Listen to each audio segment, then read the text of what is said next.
What's up guys? Today I'm going to show you 5 things that we do in most of our videos to get a more professional look, or whatever you want to call it. I've come to learn that when people say professional look, they often mean an image with a lot of depth.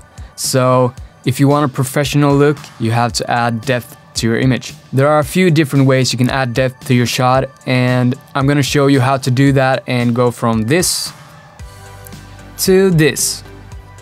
Number 1, composition and camera placement. So as you can see, this is a really boring flat image. I'm sitting right up against the wall, I'm only using the available light, and the camera is pointing straight at me. The first thing we can do to make this a better image is to change the composition and placement of the camera. So what I'm gonna do is place the camera so that it's facing the corner of the room instead. This way we can see the 2 walls going out to each side, which helps give some depth and sense of space to the shot. I also had some lights hanging on the wall, so I turned them on so that the background isn't so dark, and also to add a bit of interest to the right part of the frame. As you can see, I've also positioned myself to the left of the frame. I'm not gonna go into what the rule of thirds is right now, but that is basically what I'm doing here. By doing this, we already got a more interesting shot, but we still have a long way to go for it to look really good. Number 2, depth of field. In this shot, I position myself a bit further away from the wall, which gives me the ability to add depth using my aperture. This is probably the most common way of adding depth to an image. By opening up my lens all the way to 1.8, I can make the background blurry while still having my subject in focus. Number 3, lighting. The third and probably most noticeable difference between a bad image and a good image is the lighting. With lighting, you can really control the depth of your image. So here I've positioned the light so that it hits me from the right side. As you can see, we now have a much darker background, and we also have a bit more contrast on my face, as well as some nice Rembrandt lighting. The next thing we can do to add depth and separate me from the background a bit more is add a backlight. So here I've taken a second light and put it behind me so that I get a nice edge light, and I'm separated from the background a bit more. These 3 steps are the most important, and as you can see, we come quite a bit from where we started.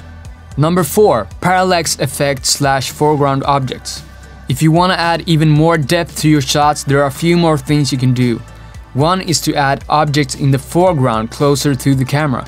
This works best if you also add some movement to the camera. When you do this, things closer to the camera will appear to move faster than things further away. And this adds a lot of depth to your scene, as you get a real feel for how far or close things in frame are from the camera. A good example of this is in our video for Bad Blood, in which we almost overdid this. It really helps when working in small spaces and you want to make it feel like it's not quite as small as it really is. Number 5, fog / haze. The last thing you can do to add more depth is to add fog or haze to the scene. Fog or haze makes things further away less visible, and the closer something is to the camera, the less fog is between it and the camera, and this makes it more clear and contrasty. This gives us a sense of depth, and it also helps bring out the lights, and it softens the highlights and shadows in a really nice way that I really like. What we are really doing with all these things is helping the human brain see a 3D space in a flat 2D image. If we compare our first shot to our last shot, you can really see how much of a difference adding depth to a shot makes. That's it guys, and remember, there are no rules for how to do these things.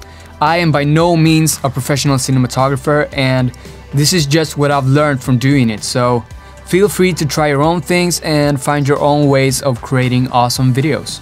Thanks for watching, and I'll see you later, hopefully. Bye.